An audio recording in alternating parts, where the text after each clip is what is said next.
प्रधानमंत्री आवास योजना कार्य अनियमितता विरुद्ध में बीजेपी दलर ब्लॉक ऑफिस रे घेराव।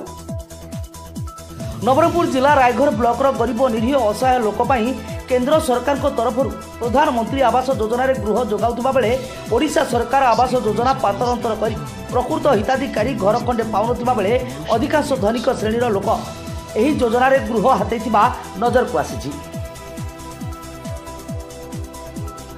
यह विरुद्ध में आज उमरकोट विधायक नित्यानंद गंड रायघर और उमरकोट ब्लॉक घेराव करी प्रधानमंत्री आवास योजना घर गुड़िक प्रधानमंत्री आवास योजना थिबा जगार बिजु पक्का घर फलक लगाइबाकु नहीं प्रश्न करथिले।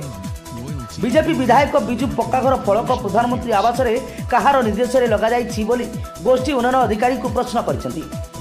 एही सब को नहीं आज बीजेपी दल पक्षरु रायघर ब्लॉक और उमरकोट ब्लॉक रे घेराव कराइथिला ता सहित बीडीओ को दाबी पत्र प्रदान कराइथिला। नवरंगपुर जिला प्रतिनिधि गुरु प्रसाद पंडा रायघर दिनेश गंड रिपोर्ट नूतन ओडिशा न्यूज।